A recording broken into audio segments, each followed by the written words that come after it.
Baik, berjumpa lagi dengan saya. Guten Morgen, selamat pagi Sobat PMIK dimanapun Anda berada.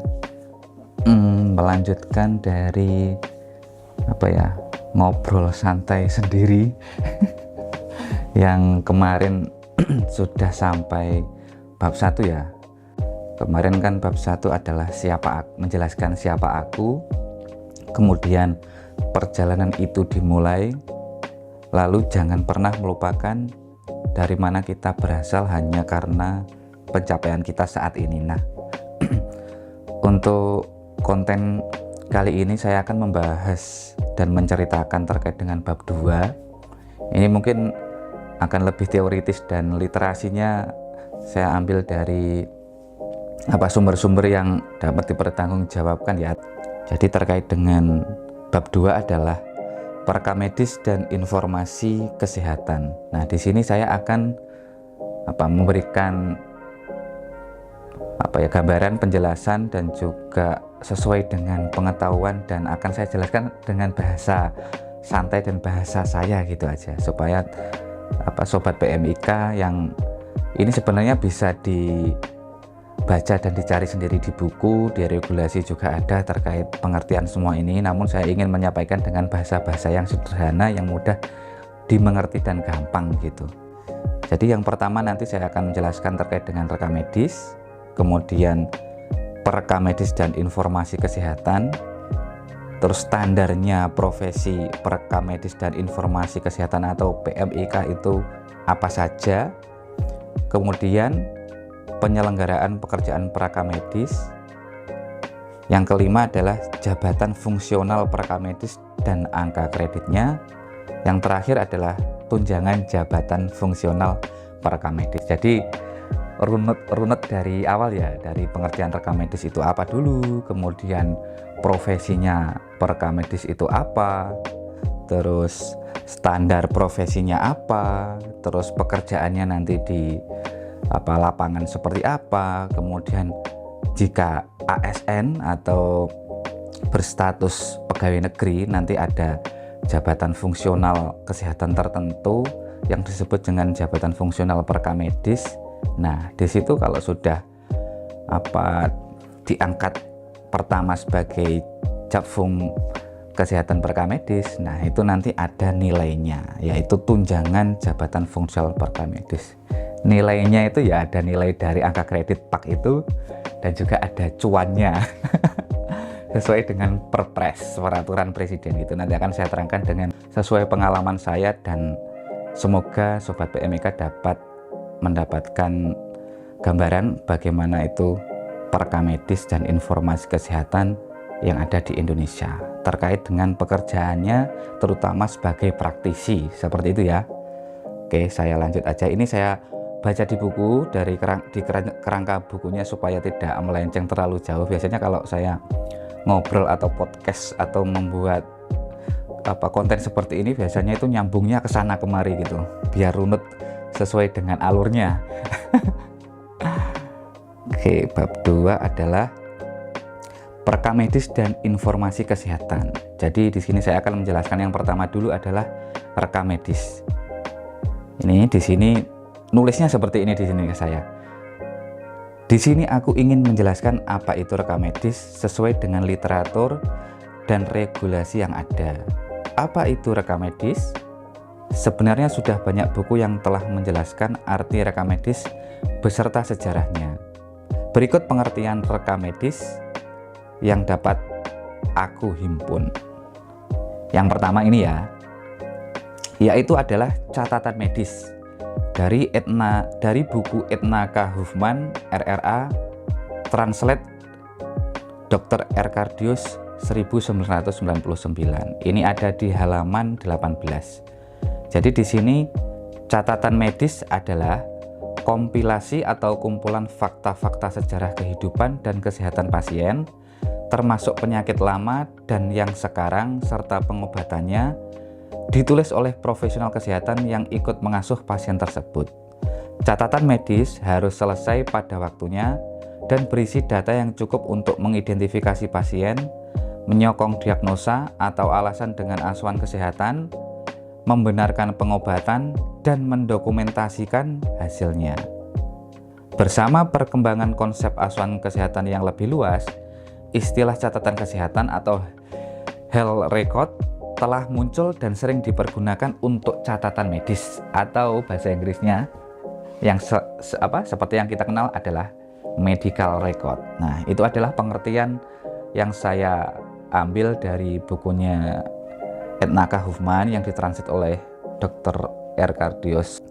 Bagus sekali. Jadi kalau rekan-rekan kesulitan dalam bahasa asing ya, bahasa internasional, bahasa Inggris, ini ada buku yang sudah ditranslate guru kita, dosen kita, Dr. R. sangat luar biasa membantu saya untuk mempelajari asal muasal rekam medis gitu. Terima kasih Dr. R.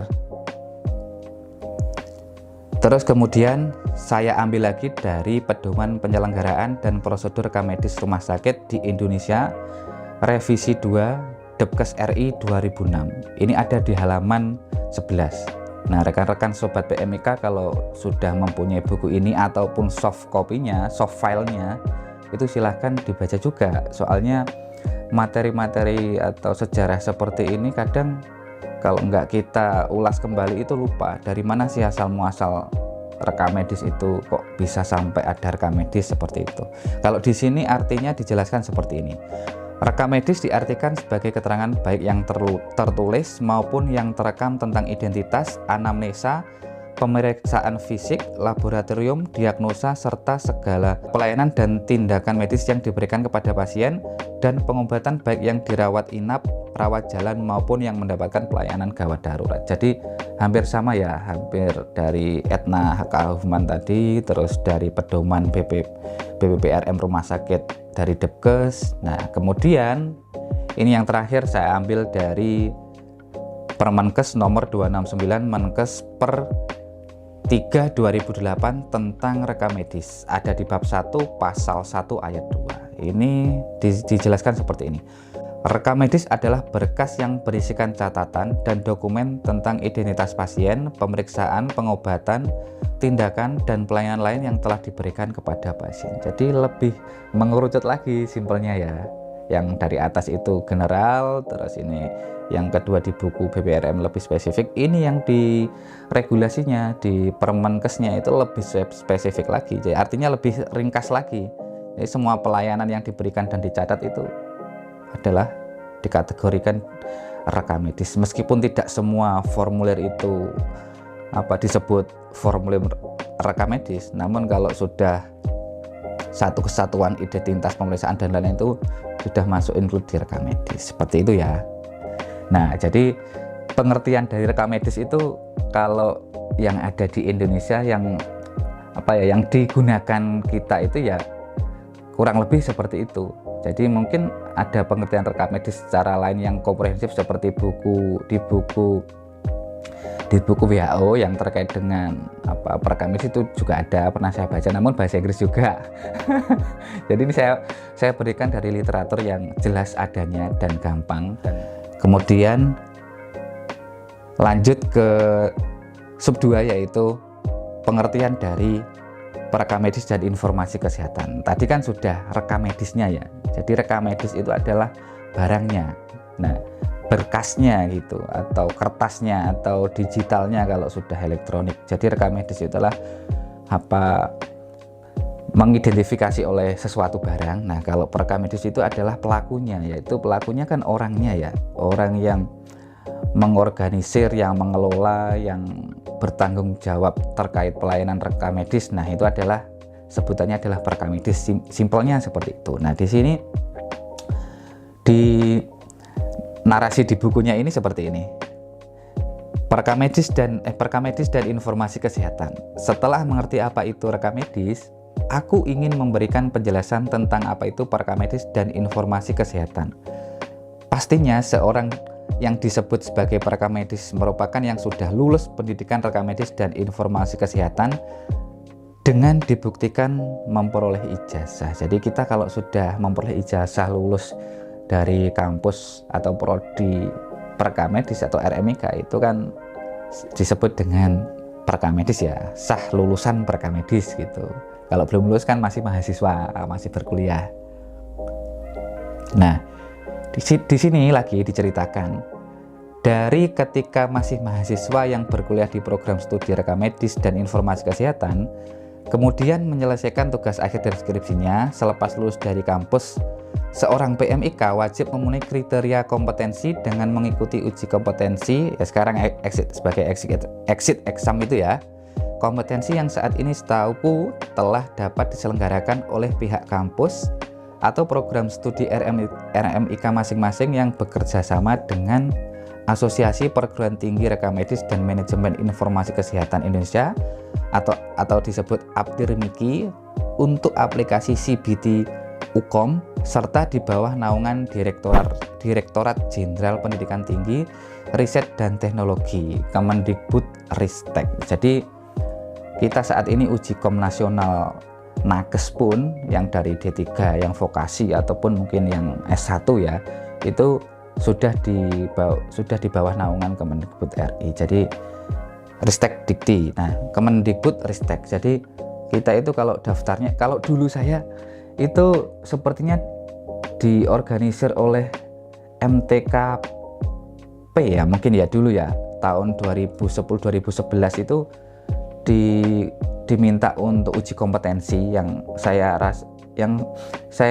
ketahui dulu pertama kali, yaitu uji kompetensi untuk perekam medis di Surabaya. Saya dulu kalau nggak salah di Rumah Sakit Haji Sukolilo Surabaya itu tes uji kompetensi di sana, dan masih manualnya ya pakai buku, pakai ABC, buku konvensional seperti itu, masih LJK komputer seperti itu. Nah, diminta untuk mengerjakan sesuai dengan yang diminta oleh regulasinya pada saat itu untuk terbit sertifikat uji kompetensi dulu dari MTKP yang menerbitkan, kalau nggak salah ya, meskipun mungkin dulunya itu di bawah koordinasi oleh MTKI yang sekarang sebutannya adalah KTKI atau Konsil Tenaga Kesehatan Indonesia itu. Nah, dulu terbit itu baru muncul STR, kalau nggak salah 2011-2012an itu baru saya mendapatkan STR untuk pertama kali. Jadi masih manual, mengumpulkan berkas borang, mengumpulkan formulir.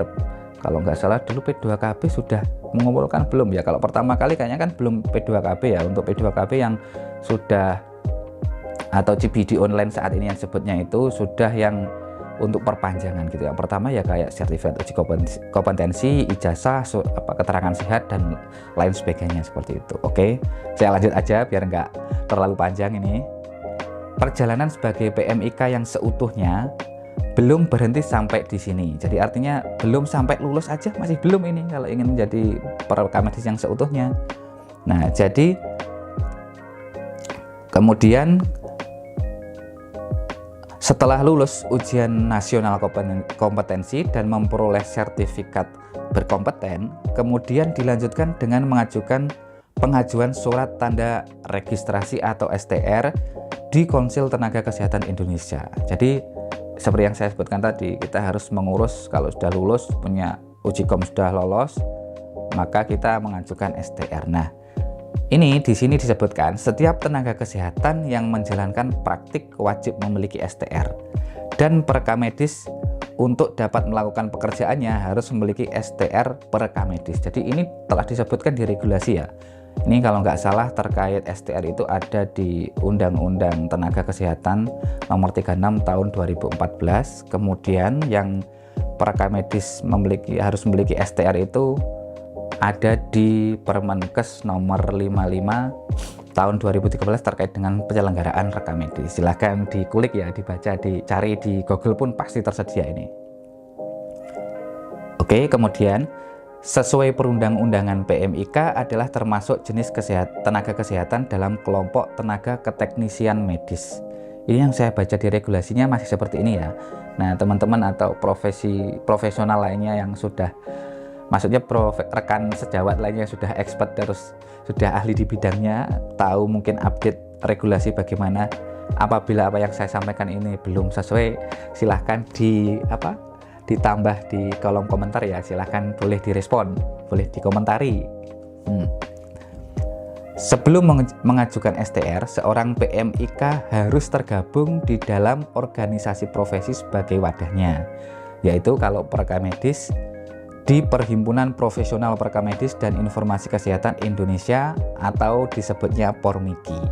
Nah, jadi kita harus tergabung dalam organisasi profesi. Untuk apa? Nah, ini sebab selain sertifikat kompetensi, di dalam pengajuan STR online KTKI juga membutuhkan syarat, yaitu surat rekomendasi dari organisasi profesi. Jadi kita membutuhkan surat rekom sebagai sudah terdata menjadi bagian dari anggota organisasi profesi seperti itu.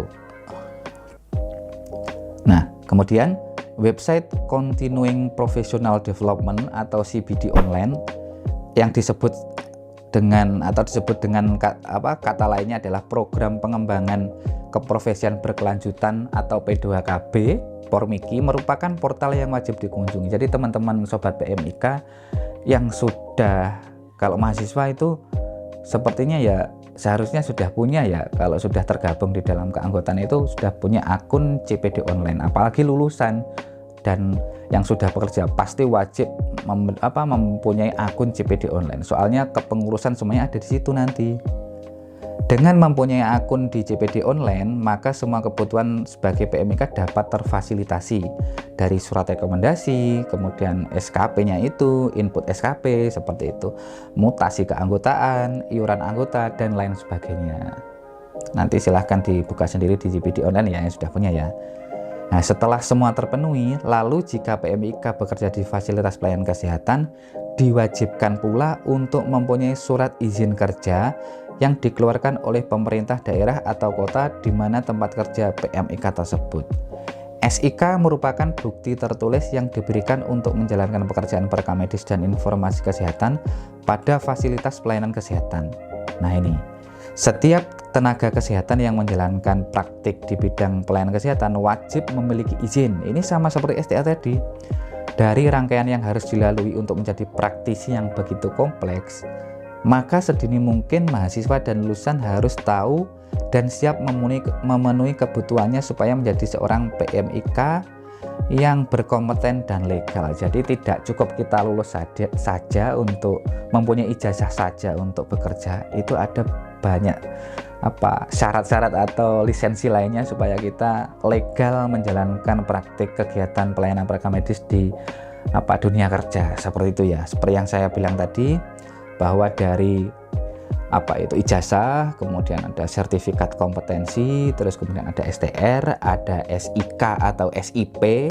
Jadi ya itu bekal kita nanti untuk bekerja sebagai praktisi di fasilitas pelayanan kesehatan secara umum, itu yang sesuai pengalaman saya dan saya ketahui. Oke, ini terakhir pengertian dari Perkamedis. Ini kemarin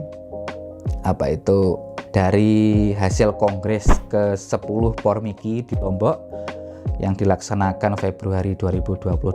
Ini Perkamedis artinya pun juga sama. Jadi arti Perkamedis atau PMIK adalah seorang yang lulus pendidikan di bidang rekamedis dan informasi kesehatan atau manajemen informasi kesehatan sesuai ketentuan peraturan perundang-undangan. Jadi jelas ya, regulasi yang diatur itu dan sudah disahkan juga, dan ini dikukuhkan lagi oleh dari organisasi profesi seperti itu. Nah, sudah paham kan? Jadi Perkamedis itu sebenarnya siapa? Ya, Perkamedis yaitu adalah pelaksana perundang-undangan, termasuk tenaga kesehatan rumpun di keteknisian medis seperti itu. Oke. Nah, kemudian kalau sudah pengertian dari Perkamedis sudah, sekarang masuk ke standar profesi Perkamedis dan Informasi Kesehatan. Nah, kan tadi sudah profesinya, sekarang standarnya. Jadi ada regulasinya yang terbaru saat ini adalah standar profesi Perkamedis dan Informasi Kesehatan dari Keputusan Menteri Kesehatan nomor HK01.7/Menkes/312/2020, yaitu di sini di bab 1 halaman 5. Standar profesi ini dimaksudkan sebagai pedoman bagi Perkamedis dan Informasi Kesehatan dalam memberikan pelayanan rekamedis dan informasi kesehatan yang terukur, terstandar, dan berkualitas di fasilitas pelayanan kesehatan. Jadi memang kita dimaksudkan untuk itu, supaya kita berkualitas, berkompeten gitu. Tujuannya untuk apa kalau sudah berkualitas dan berkompeten? Yaitu yang pertama adalah meningkatkan kualitas perkamedis atau PMIK sesuai dengan standar kompetensi, etika profesi, dan dalam manajemen informasi yang handal di Fasiankes di Indonesia. Kemudian yang dua, meningkatkan kemampuan profesi dalam melakukan klasifikasi dan kodifikasi penyakit. Nah, ini kan sangat penting ya, penting sekali ini untuk kegiatan JKN. Untuk klaim JKN ini sangat penting, kemampuan skill ini, keahlian ini. Terus kemudian yang ketiga adalah tersedianya manajemen informasi kesehatan yang efisien dan efektif. Jadi misal kalau sudah manajemen informasi kesehatannya sudah misalnya teralih mediakan ke secara elektronik digital, jadi untuk pengambilan keputusan itu kan cepat ya, tidak perlu mengumpulkan dari yang manual konvensional yang banyak itu. Jadi tinggal ibaratnya sudah ada data di situ, big datanya kesehatan situ, tinggal gimana cara mengolahnya. Jadi pengolahannya kalau sudah baik, sudah bagus, analisa bagaimana, tinggal sekali klik, sekali tutul aja apa yang diminta sudah keluar gitu. Jadi sangat terbantukan sekali kalau seperti pengalaman yang saya alami seperti itu. Kemudian yang keempat, meningkatnya kemampuan profesi dalam menjaga mutu pelayanan manajemen informasi kesehatan. Oke, jelas. Kelima, meningkatnya kemampuan profesi dalam menganalisis dan menyajikan statistik kesehatan. Ini seperti yang saya katakan tadi. Jadi dari big data itu bisa dipecah dan dikelola di manajemen seperti yang kita minta. Jadi yang penting sekarang seperti ini. Keenam, meningkatnya kemampuan profesi dalam pengelolaan unit kerja manajemen informasi kesehatan dengan mendayagunakan sumber daya yang tersedia. Jadi memang harus adaptif ya. Jadi harus bisa mengelola MUK atau manajemen unit kerjanya itu harus bagus. Misalnya yang tersedia belum sesuai harapan teori rekam medis, ya kita harus bisa memaksimalkannya dengan apa yang sudah ada gitu. Tersedianya pola kemitraan dan kerjasama tim dalam pelayanan manajemen informasi kesehatan. Pasti ini kita itu sebagai penyelenggara rekam medis pasti akan selalu berkesinambungan dengan tenaga kesehatan lainnya. Ada kan tenaga medis, tenaga paramedis, tenaga penunjang dan lain sebagainya. Jadi rekam medis itu kan pasti digunakan oleh orang-orang tersebut dari PPA tersebut. Kita adalah yang mengelola dan mengamankannya gitu. Tersedianya sistem pengembangan karir tenaga administrator informasi kesehatan.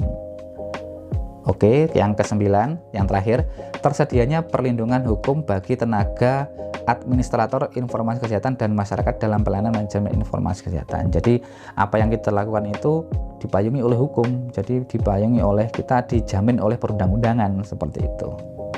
Nah, untuk tujuannya seperti itu ya, tujuan dari standar kompetensi profesi rekam medis seperti itu. Nah sebenarnya area dari kompetensi kita rekam medis itu apa sih? Nah, itu kan di regulasi yang saat ini saya baca itu ada, yang dulu pun kalau nggak salah ya 2007 yang terkait yang sudah di take down oleh yang baru ini juga hampir sama. Namun urutannya yang berbeda sepertinya ya. Ini ada 7 kompetensi. Yang pertama adalah profesionalisme yang luhur, etika dan legal. Ini tidak perlu saya jelaskan secara detail ya, nanti silahkan baca sendiri di KMK tersebut. Yang lebih jelasnya ada di situ. Yang kedua adalah mawas diri dan pengembangan diri. Yang ketiga, komunikasi efektif. Yang keempat adalah manajemen data dan informasi kesehatan.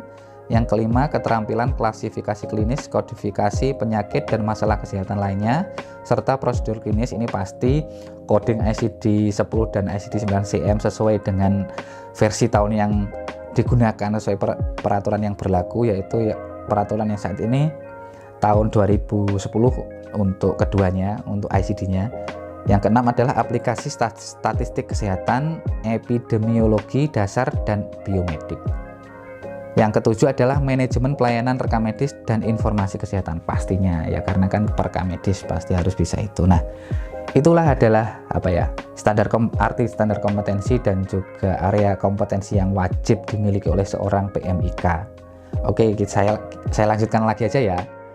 Yang keempat adalah sub keempat adalah penyelenggaraan pekerjaan perekam medis. Nah, tadi kan sudah dari rekam medis, profesinya, standarnya. Nah, sekarang adalah pekerjaannya, penyelenggaraannya bagaimana sih? Gitu. Kalau kita sudah lulus, kita sudah mengetahui semuanya itu. Di sini aku menjelaskan adalah selain telah memahami dan mengerti apa itu rekam medis, apa itu perekam medis, di sini aku juga ingin menjelaskan dengan bahasa yang ringan pekerjaan perekam medis dan informasi kesehatan sesuai regulasi yang berlaku seperti apa gitu. Nah, ini di sini adalah diambil dari Peraturan Menteri Kesehatan Nomor 55 Tahun 2013 tentang penyelenggaraan pekerjaan perekam medis bab 1 pasal 1 ayat 1 halaman 3. Di sini disebutkan seperti yang saya sampaikan tadi di atas adalah perekam medis adalah seorang yang telah lulus pendidikan rekam medis dan informasi kesehatan sesuai dengan peraturan perundang-undangan. Di sini aku ingin menjelaskan apabila perekam medis itu adalah profesi yang legal, jadi sebagai pelaku perundang-undangan PMIK wajib dan sepatutnya mengerti dan memahami apa saja pekerjaan seorang PMIK. Nah, di sini berdasarkan pendidikannya, perekam medis dan informasi kesehatan dikualifikasikan sebagai berikut. Nah, di regulasinya itu disebutkan seperti ini ya. Yang pertama adalah standar kelulusan Diploma 3 sebagai ahli media, rekam medis, dan informasi kesehatan. Ini yang D3. Kemudian yang B, standar kelulusan Diploma 4 sebagai sarjana terapan, rekam medis, dan informasi kesehatan. Nah, ini yang D4. Yang C, standar kelulusan sarjana sebagai sarjana rekam medis dan informasi kesehatan. Ini yang S1. Kemudian yang D, standar kelulusan magister sebagai magister rekam medis dan informasi kesehatan. Ini yang S2. Jadi kita di regulasi itu sudah difasilitasi dari yang D3, D4, S1 sampai S2. Seperti itu ya. Nanti wewenang pekerjaannya pun juga diatur di situ. Untuk detailnya silahkan baca sendiri, cari di Google, atau silahkan ikut di grup ASN Perekam Medis. Nanti di sana regulasinya itu sudah sering sekali saya share dan bisa dicari di database-nya itu. Ada di, nanti saya taruh sini linknya ya. Silahkan nanti kalau yang ingin join silahkan gabung di situ. Nanti tinggal cari searching di materinya di berkas gitu. Nanti kan yang pernah saya kirim pasti tersimpan di situ di close-nya grup Telegram seperti itu. Nah, di sini perekam medis dan dalam memberikan pelayanan harus sesuai dengan kompetensi, pasti ya. Berdasarkan pendidikan dan pelatihan serta berkewajiban mematuhi standar profesi perekam medis.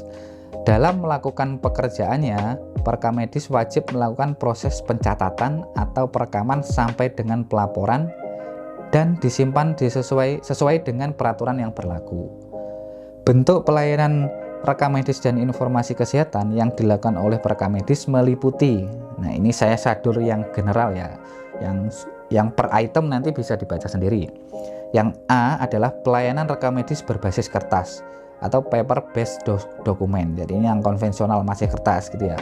Kemudian pelayanan rekam medis manual dan registrasi komputerisasi. Nah, ini yang saat ini sering kita jumpai di FKTP maupun FKRTL itu, saya rasa ya masih dalam tahap peralihannya seperti ini ya, masih bertransformasi dari yang manual ke komputerisasi itu masih dalam tahap registrasi, belum full formulir perekam medisnya itu dialihmediakan ke digital atau ke elektronik seperti itu. Namanya kan juga bertransformasi ya, kan masih butuh waktu. Ya semoga secepatnya semua itu bisa mengaplikasikan gitu. Yang C adalah pelayanan manajemen rekam medis dan informasi kesehatan.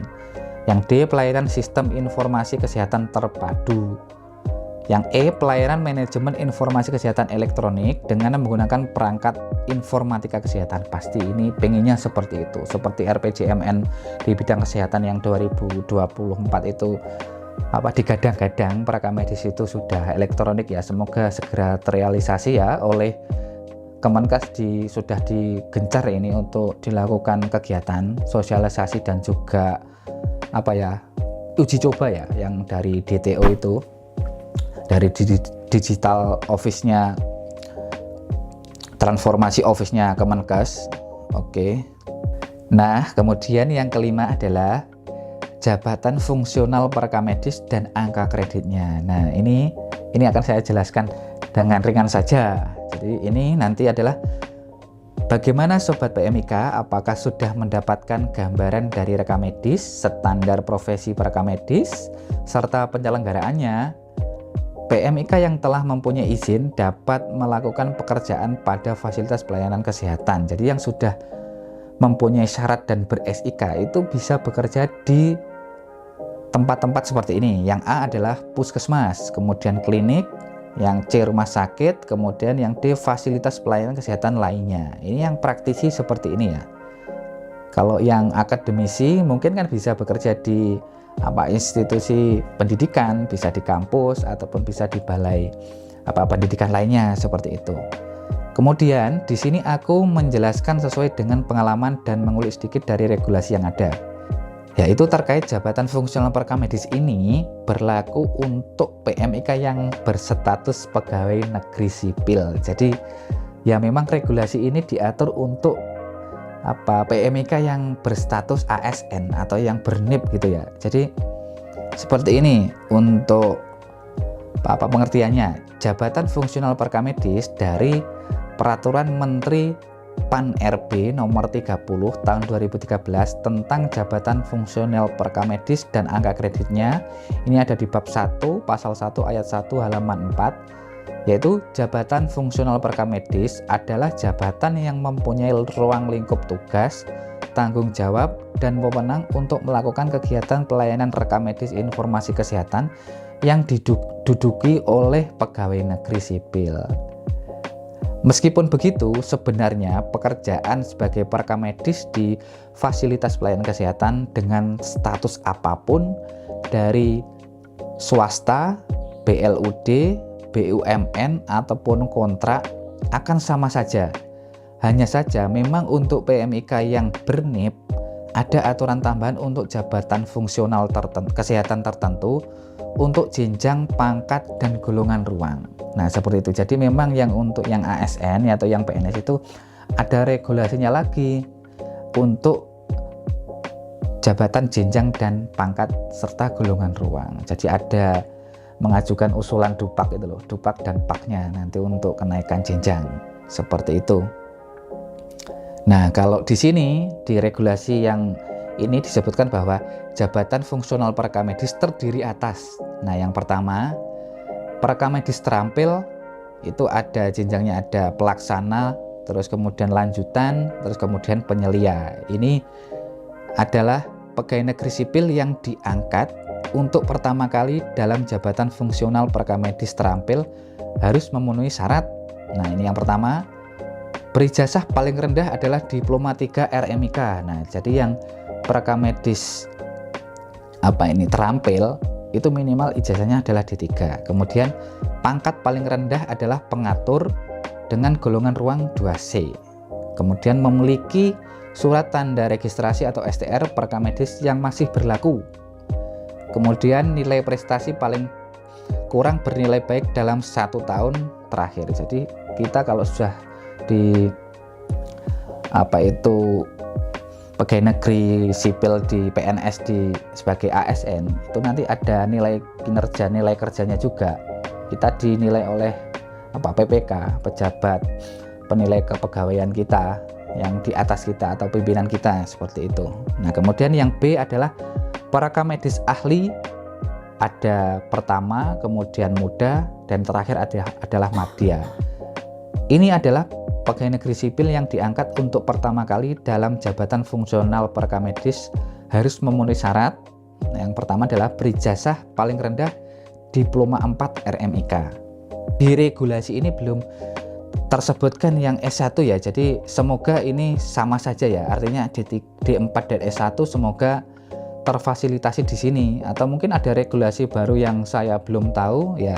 Teman-teman atau profesional lainnya, rekan sobat PMIK lainnya yang sudah tahu regulasinya bisa menambahkan di kolom komentar ya. Untuk S1 itu apakah sama juga perekam medis ahli atau yang sudah rekrutmen CPNS yang tahun sebelumnya itu sudah dari S1, silakan komentar juga ya, apakah ya sama seperti ini.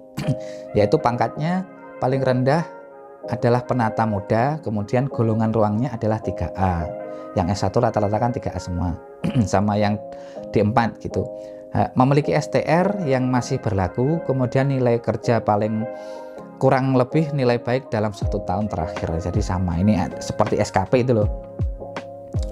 Nah, ini yang terakhir ini yang teman-teman perlu tahu. Jadi sebagai mahasiswa lulusan terus kemudian yang sudah praktisi dan berorientasi ingin menjadi ASN atau PNS, ini ada tunjangannya. Jadi tunjangan jabatan fungsional Perkamedis. Jadi teman-teman nanti apabila tahun-tahun mendatang ingin mendaftar CPNS atau PNS ataupun ASN itu, jangan ragu, nggak usah seperti isu saat ini yang viral, ASN mengundurkan diri karena beberapa faktor lainnya. Itu salah satunya adalah ini gaji, terkait gaji. Jadi ya namanya juga bekerja, dan kita sebagai, ya memang sih kita butuh duit ya, butuh uang, butuh cuan untuk apapun itu, untuk berkehidupan, untuk ya semuanya pasti butuh. Namun kalau kita semuanya berorientasi pada itu, mungkin untuk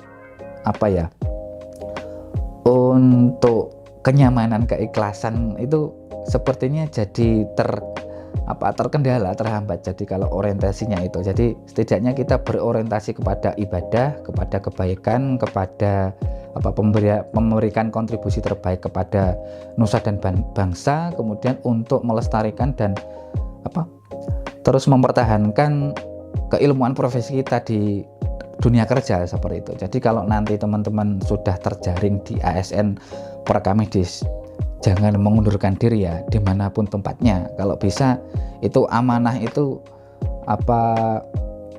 pegang teguh, dan juga buktikan kalau memang Anda itu sebagai PMIK dengan PMIK ASN yang sangat bisa diandalkan gitu, bisa mengembangkan keprofesian, terus kemudian bermanfaat bagi unit kerja, bagi instansi OPD, dan juga bagi masyarakat pada umumnya gitu ya. Jadi tunjangan jabatan fungsional Perkamedis ini sudah diatur oleh Peraturan Presiden nomor 114 tahun 2016 tentang tunjangan jabatan Perkamedis. Sobat PMIK, setelah seorang PNS jabatan fungsional Perkamedis telah diangkat dan ditugaskan secara penuh sesuai dengan ketentuan perundang-undangan, maka berhak diberikan tunjangan Perkamedis setiap bulannya. Besaran tunjangan Perkamedis bisa dibaca selengkapnya pada regulasi tersebut. Jadi silahkan baca sendiri ya. Nanti silahkan cari sendiri di Google. Oke. Jadi secara umum seperti itulah perjalanan seorang PMIK dari kuliah, lulus, sampai menjadi praktisi di fasilitas pelayanan kesehatan. Di sini aku menceritakan apa yang aku ketahuinya dan sesuai dengan pengalamannya juga. Untuk yang berkarir di akademisi, mungkin aku akan ajak langsung sobat PMIK yang bekerja sebagai pengajar atau dosen di institusi pendidikan untuk memberikan cerita dan pengalamannya secara komprehensif. Jadi memang ini adalah pure murni subjektivitas dan juga pengalaman saya pribadi terkait dengan Perkamedis, profesinya, standarnya, penyelenggaraan Perkamedisnya, kemudian jabatan fungsional sampai tunjangannya, seperti itu ya. Nah, mungkin untuk konten kali ini seperti itu. Nah, mungkin ini konten ringan-ringan sedap ya, artinya ada ringannya dengan sela-sela saya memberikan dengan sesuai pengalaman saya. Mungkin kan teman-teman bisa nanti mendapatkan gambaran. Jadi memang seperti itu kalau sebagai PMIK itu yang sesuai dengan perundang-undangan, dan nantinya di kenyataan itu kurang lebih akan seperti itu gitu. Untuk bab 3 akan saya bahas di konten berikutnya, soalnya ini sudah panjang dan sudah pukul 5.34. Nah, ini karena hari ini pagi, hari Senin, jadi saya harus bersiap untuk bekerja juga karena ada fingerprint juga. Ada fingerprint dan memang harus taat dengan aturan seperti itu. Nah, mungkin untuk konten kali ini saya sudahi. Apabila sobat-sobat PMIK ada ada tanggapan, ingin berkomentar atau ingin usul konten selanjutnya, silakan tulis di komentar bawah ya, Untuk selanjutnya mungkin konten yang akan saya bahas adalah bab 3 terkait dengan organisasi profesi kita, yaitu Pormiki. Oke, sekian apa penjelasan dan juga pengalaman yang bisa saya sampaikan. Ada kurang lebihnya saya mohon maaf. Akhir kata, wassalamualaikum warahmatullahi wabarakatuh. Sampai jumpa di konten selanjutnya. PMIK kita bisa.